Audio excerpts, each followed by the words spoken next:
Je vais demander et continuer à demander, frapper et continuer à frapper, chercher et continuer à chercher, jusqu'à ce que j'ai un exaucement et que je trouve des réponses pour ma vie. Restez avec nous dans Jouissez de votre vie.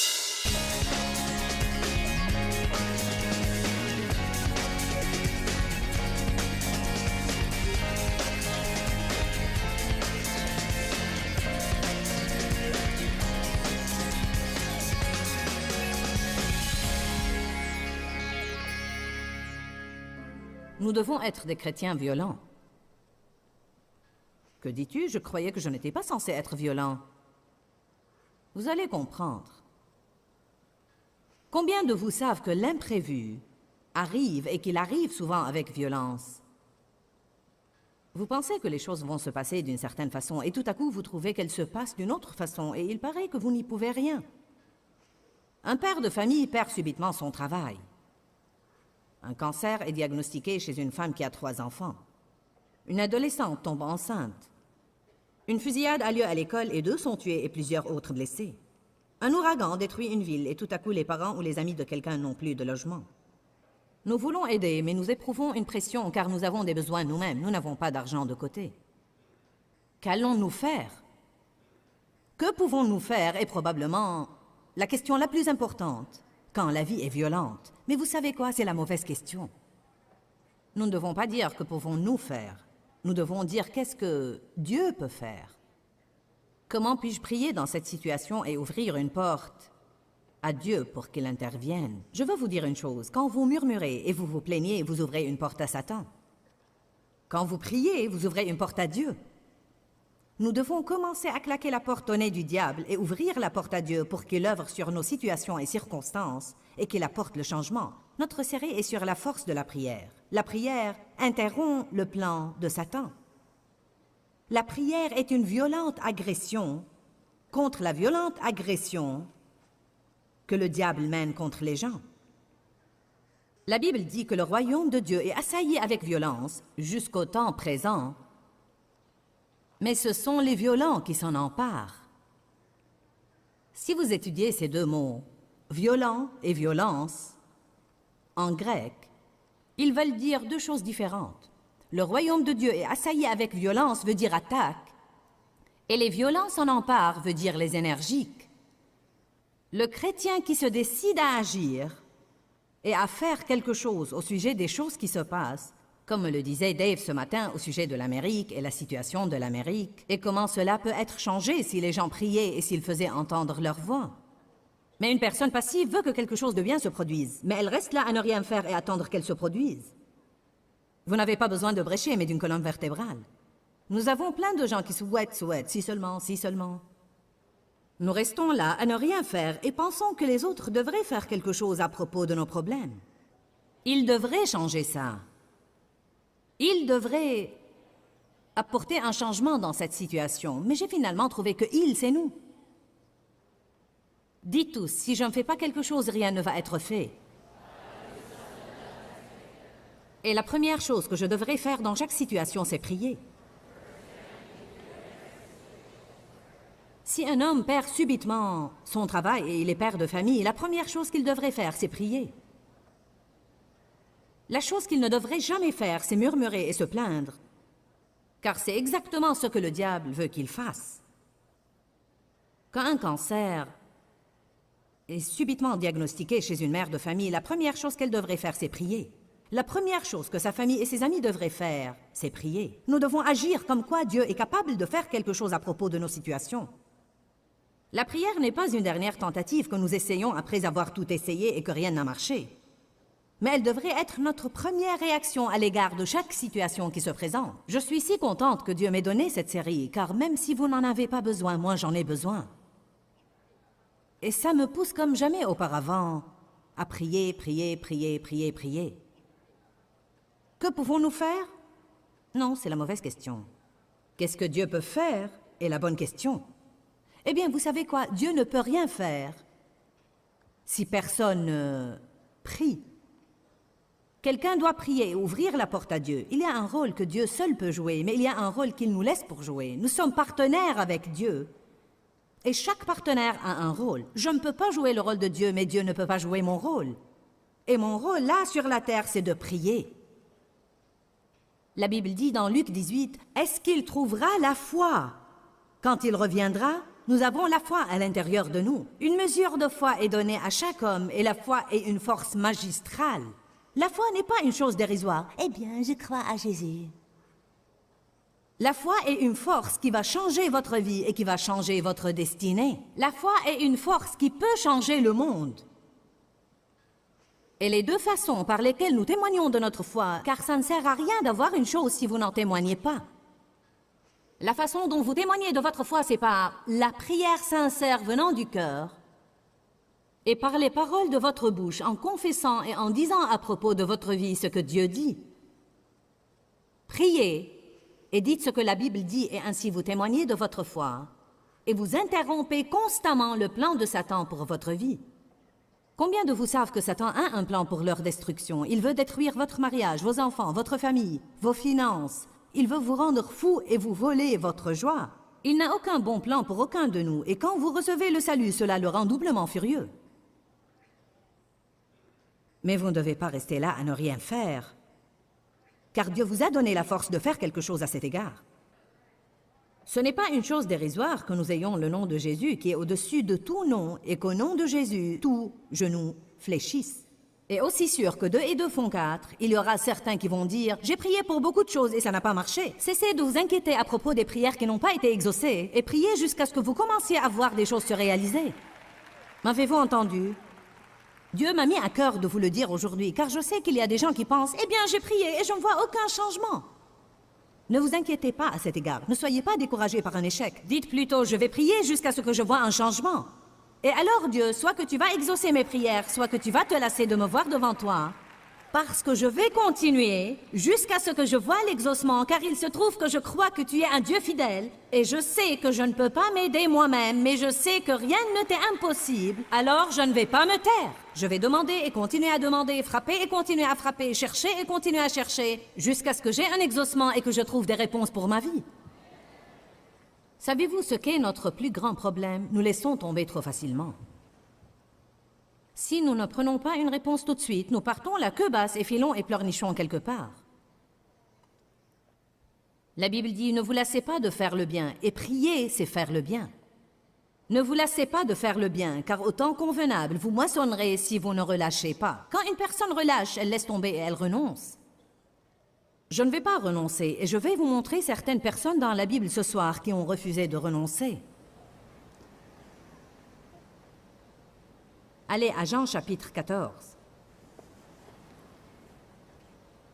En vérité, je vous le dis, celui qui croit fermement en moi sera lui-même capable de faire les œuvres que je fais, et il fera même de plus grandes que celles-là, parce que je m'en vais au Père. Quel genre de déclaration est-ce? Jésus a dit, si vous croyez en moi, vous ferez des choses plus grandes que celles que j'ai faites. Comment ceci est-il possible? Comment pourrions-nous faire des choses plus grandes que celles qu'il a faites? Je vais vous dire comment. Car Jésus n'était là dans son ministère sur terre que 3 ans. Ça fait 25 ans déjà que je prêche l'Évangile. Et beaucoup de vous ont reçu le salut depuis longtemps. Et il était une seule personne. Fils de Dieu, fils de l'homme. Mais il était un seul homme dans un seul corps. Et il ne pouvait être que dans une place à la fois, et nous sommes nombreux. Il était le premier-né de toute créature, et nous, en tant que corps de croyants, nous pouvons faire plus de choses, des choses plus grandes, des choses plus profondes que celles que Jésus a faites si nous croyons fermement en lui et si nous apprenons à nous servir de son nom. Jésus est venu sur terre comme un exemple. Il est venu nous montrer comment vivre, et nous sommes censés prendre le flambeau qu'il nous donne et continuer à le porter. Tout ne s'est pas terminé avec son départ. Cela venait juste de commencer, messieurs, dames. Amen. L'Église est en train de s'échauffer. Elle sommeillait plutôt dernièrement, mais nous essayons de la réveiller pour que les justes se tiennent debout et prennent leur place légitime dans la société et agissent comme étant de puissants hommes et femmes de Dieu. Amen. Voici, je vous donne le pouvoir de marcher sur les serpents et les scorpions et sur toute la puissance que l'ennemi possède, et rien ne pourra jamais vous nuire. Je me rappelle toujours comme j'étais joyeuse et comme j'étais excitée en tant que chrétienne nouvellement baptisée par le Saint-Esprit, quand j'ai commencé à écouter des messages comme quoi j'avais une autorité et une puissance, et que je ne devais pas me laisser faire et laisser le diable me marcher sur les pieds et laisser tous les autres me marcher sur les pieds toute ma vie, que j'avais une puissance et que je pouvais prier, et que Dieu interromprait le plan de Satan, et que si je suivais les voies de Dieu, qu'il me rendrait ce que Satan m'avait volé dans ma vie, et qu'il prendrait toute la honte de ma jeunesse et me donnerait une double récompense, une double bénédiction en échange. Savez-vous que la Bible nous promet que Dieu nous donnera le double pour nos troubles si nous croyons en lui? Dites, je vais prendre le double pour mes troubles.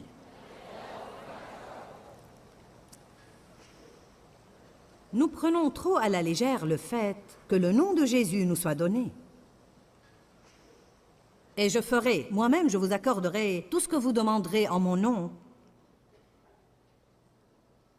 comme présentant tout ce que je suis, afin que le Père soit glorifié et loué dans et à travers le Fils. Oui, j'accorderai, moi-même je ferai pour vous tout ce que vous demanderez en mon nom, comme présentant tout ce que je suis. Quand nous prions au nom de Jésus, la Bible amplifiée dit que nous présentons à Dieu tout ce que Jésus est. Et le nom de Jésus n'est pas un petit charme magique que nous ajoutons à la fin de toutes nos prières. C'est notre droit d'entrer dans la présence de Dieu et de prier avec assurance, même quand nous ne faisons pas tout juste. Mais vous pouvez vous repentir, vous pouvez demander le pardon et vous pouvez décider d'aller dans la bonne direction. Vous n'avez pas à culpabiliser et à reculer. Je veux dire, continuez absolument à prier et à demander de Dieu avec assurance comme jamais auparavant. Amen. Parce qu'il ne garde pas nos péchés contre nous. Quand nous demandons son aide, il nous aide sans reproche et sans pointer du doigt. Eh bien, parlons de cette affaire de nom pour un instant, car il y a une petite erreur que nous faisons. Dieu me l'a montré ainsi un jour. Il a dit, tu sais Joyce, quand tu sortais avec Dave, tu n'avais pas encore pris son nom. Mais seulement quand vous vous êtes mariés. Une fois que nous nous sommes mariés, j'ai pris le nom de Dave. Et vous savez ce qui est arrivé quand j'ai pris son nom? Tout ce qu'il avait est tout à coup devenu à moi.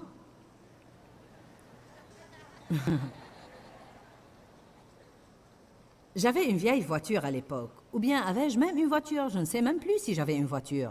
Je n'avais pas de voiture. Mais Dave avait une nouvelle voiture. Alors subitement, j'avais une nouvelle voiture. N'est-ce pas génial? Je n'avais pas d'argent, mais Dave avait de l'argent. Alors subitement, j'avais de l'argent. Gloire à Dieu. Mais ce que j'essaye de dire, c'est que quand nous sortions ensemble, je n'avais pas encore son nom, et alors je n'avais pas les privilèges qui vont de pair avec son nom. Beaucoup essayent de sortir avec Jésus et de se servir de la puissance de son nom, mais il vous faudra prendre un engagement total. Allez-y et donnez votre accord pour la vie et finissez-en. Amen. Bon, à peu près la moitié de vous l'ont compris. Nous sommes censés servir Dieu et l'aimer de tout notre cœur. Encore une fois, cela ne veut pas dire, vous savez, ne jamais faire une erreur, mais cela veut dire que nous devons nous fixer pour but d'obéir. Allez à Philippiens chapitre 2. Certains ont des domaines dans leur vie en ce moment-là où ils savent qu'ils ne sont pas obéissants. Et vous savez que vous pouvez changer ça si vous le voulez. Mais en fait, vous êtes vraiment têtu, comme une vieille mule. Vous savez, Dieu ne va pas changer d'avis et faire à votre idée. Vous allez finalement changer d'avis et faire à l'idée de Dieu. Et il vaudrait mieux que vous appreniez à plier avant de vous briser. Verset 8. Et après avoir paru comme un homme, il s'est abaissé et s'est humilié lui-même davantage, se rendant obéissant jusqu'à la mort, même à la mort de la croix. Pour obéir à Dieu, vous allez devoir mourir à certaines choses. Il ne nous demande pas d'aller à la croix et de sacrifier votre vie physique, mais il nous demande de mourir à quelques attitudes et à quelques habitudes. Il nous demande de sacrifier certaines choses qui sont dans notre vie et qui ne doivent plus y être. Il y a peut-être certains amis que vous avez et qui sont malsains pour vous et vous devez être prêt à tolérer quelques soirées solitaires au lieu de continuer à empoisonner votre vie avec des gens qui ne vous servent à rien. Allez, je parle. Si vous avez un groupe d'amis qui murmurent et ronchonnent et font des commérages, vous devez vous éloigner d'eux le plus vite possible. Vous feriez mieux de vous trouver un Élie et le fréquenter. Ou de vous trouver un Jean-Baptiste et de vous connecter. Amen. Arrêtez de sortir avec Judas. Je ne veux même pas avoir une personne avide comme ami. Je ne veux même pas un ami avare. Je ne veux pas avoir une relation avec une personne avare, car les mauvaises compagnies corrompent les bonnes mœurs. Je veux des gens qui vont me pousser et me faire avancer dans ma vie spirituelle, pas des gens qui vont me faire régresser. Je ne veux pas être avec des gens qui, chaque fois que je suis avec eux, me vident de toute la puissance et l'énergie que j'ai par leurs murmures et leurs ronchonnements et gémissements à propos de leurs problèmes. Et nous avons tous des problèmes, j'ai des problèmes aussi. Nous ne devons pas nous réunir pour raconter nos problèmes, nous devons parler de ce que Dieu peut faire à leur égard.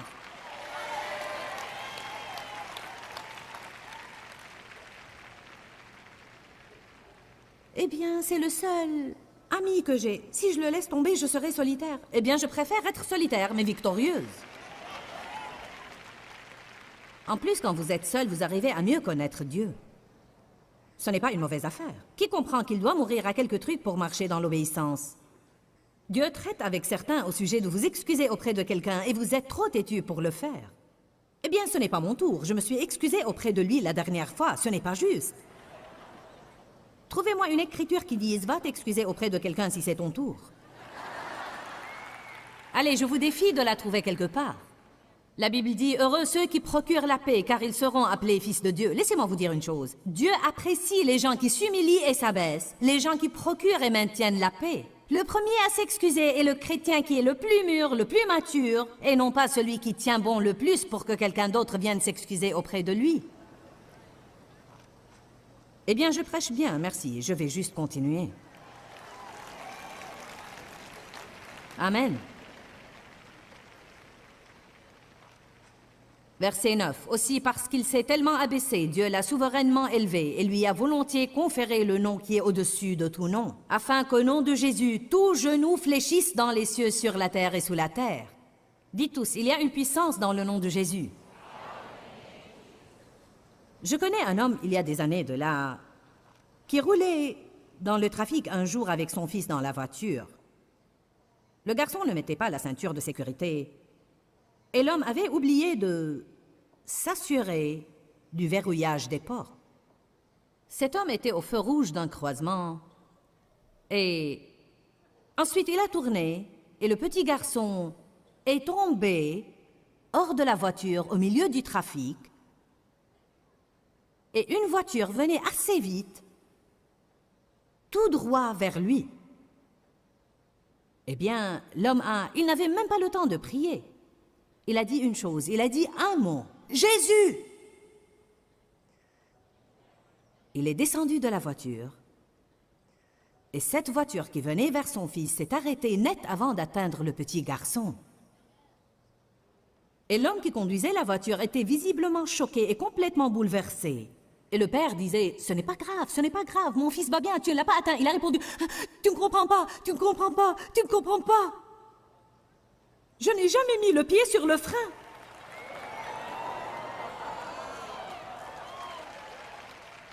Dave dit que je raconte mal. Il a dit, je n'ai pas enlevé mon pied de l'accélérateur.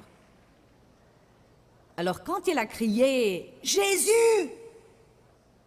Il a convoqué toutes les puissances du ciel. Tout genou doit fléchir dans les cieux, sur la terre et sous la terre. Mais nous devons croire en la puissance qui est en ce nom. Ne laissez jamais le nom de Jésus être une chose que vous ajoutez à la fin de toutes vos prières. Je vous le dis, quand nous disons au nom de Jésus, quand nous prononçons le nom de Jésus, c'est juste comme... Laissez-moi vous montrer ce qui se passe. Que chacun dise Jésus.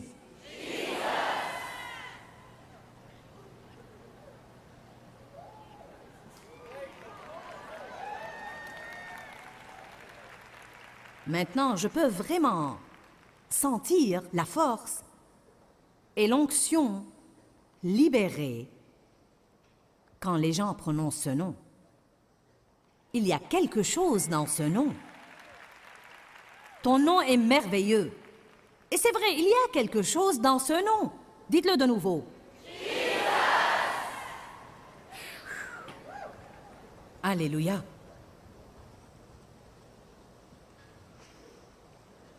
Et ce nom nous a été donné. Il a dit, je vous donne mon nom. Les gens qui travaillent avec moi aiment citer mon nom car il leur facilite les choses et les accélère. Nous avons un standard surchargé et beaucoup de standardistes. Et parfois, c'est un peu difficile de joindre la personne qu'il faut. Car elle est peut-être au téléphone, ou ceci, ou cela, ou autre chose. Mais vous savez, je n'ai aucun problème quand j'appelle. Tout le monde saute de sa chaise. Vous savez, si quelqu'un est au téléphone, « Joyce est au téléphone, Joyce est au téléphone », il raccroche et me part. Qui aime connaître quelqu'un d'important, car à ce moment-là, vous pouvez vous servir de son nom pour vous procurer certaines faveurs. Eh bien, alléluia, nous avons le nom qui est au-dessus de tout nom et nous devons commencer à citer ce nom beaucoup plus. Car je vais vous dire une chose, l'enfer tremble à la mention de ce nom. Vous savez, au tout début de l'Église, la première Église, on n'arrêtait pas de dire aux apôtres, nous vous défendons de prêcher en ce nom. Arrêtez d'utiliser ce nom. Tout le monde était dérangé du nom de Jésus, car il voyait des miracles et des signes et des merveilles et les puissances qui avaient lieu à cause de ce nom. Vous ne vous servez pas assez du nom de Jésus, et quand vous vous en servez, vous oubliez la puissance qu'il renferme. Vous l'ajoutez à la fin de vos prières, comme une chose religieuse. Nous disons « nom de Jésus, nom de Jésus ». Non, dans le nom de Jésus. Vous pouvez interrompre le plan de Satan pour votre vie. Il semble que nous vivons dans un monde violent. Il y a tellement de détresse, de mal et de douleur. Et pourtant, nous avons une réponse en Dieu. Et nous pouvons avoir la réponse de Dieu dans chaque situation par la prière.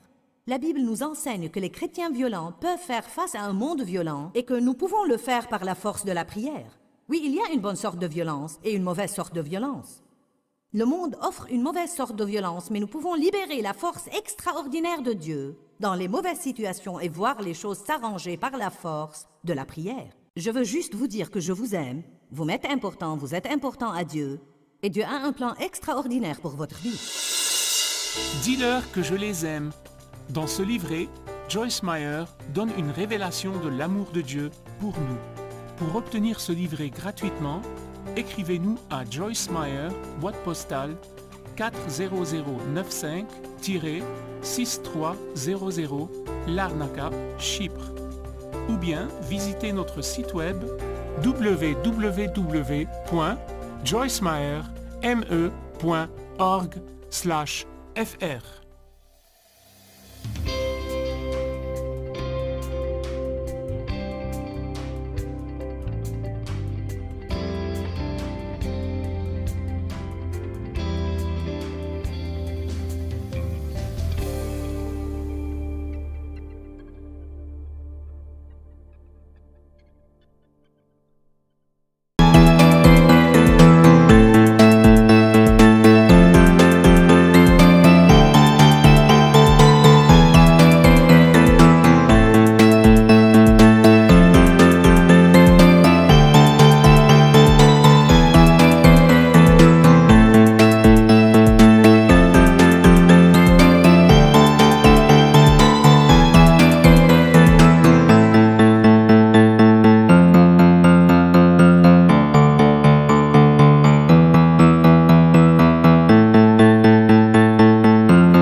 nhưng trong trái tim không bao giờ xa.